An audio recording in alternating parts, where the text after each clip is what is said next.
Welcome, children, to tonight's reading of The Call of Cthulhu by Dr. Seuss.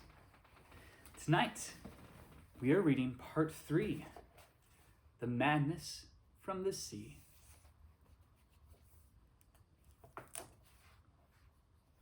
I was studying rocks from all over the world when a sheet of old newsprint from Sydney unfurled.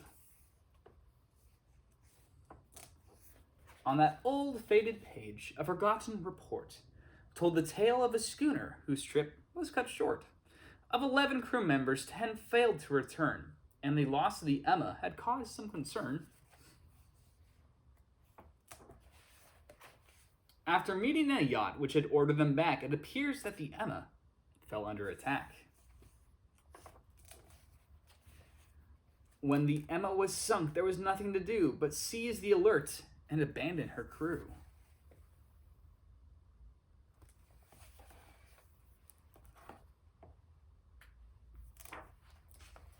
Two weeks later in Sydney, a sailor arrived, but no other crewmen from the Emma survived. The report said Johansen returned from the sea with an idol in hand quite mysteriously. On the fate of this crew, he refused to say more, that they died on an island they'd stopped to explore. The events had occurred in the very same week that young Wilcox's nightmares had been at their peak, so I tracked down Johansen to say what he'd say, through New Zealand and Sydney and lastly Norway. When Mrs. Johansen had come to the door, she explained that he'd died just a few months before. He had never revealed what had happened at sea, so she took out his logbook and gave it to me.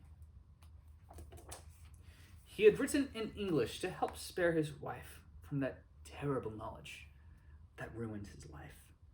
In that book, he described the strange place he had seen. I knew that to Raleigh, the sailor had been. When the crew went ashore, they discovered a stair, so they climbed to the top just to see what was there.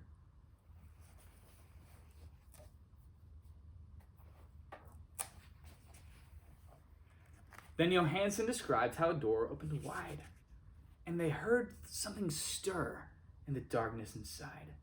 He recalled that they froze and that nobody spoke, so intense was their fear when Cthulhu awoke.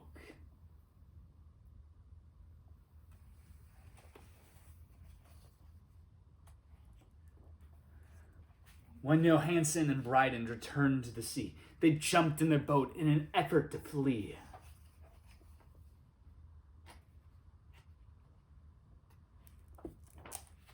As Johansen prepared to escape in the lot, he discovered the boiler was not very hot.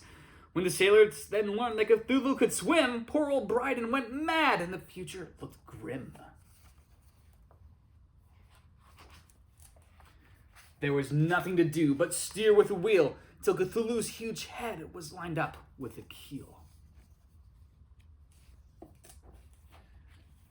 The yacht pierced Cthulhu between his great eyes. The Alert had survived, to Johansen's surprise.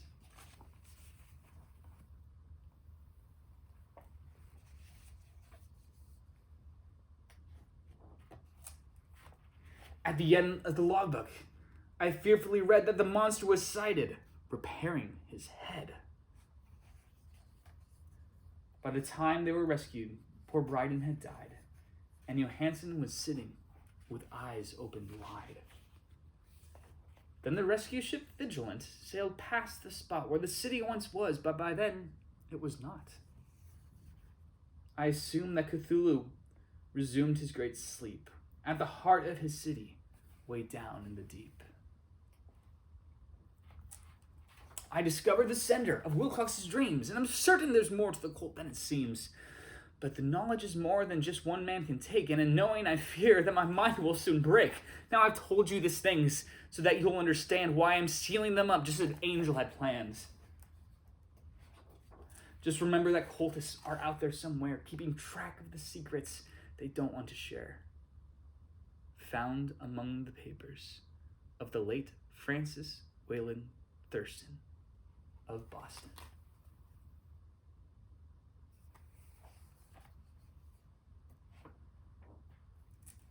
this has been The Call of Cthulhu by Dr. Seuss.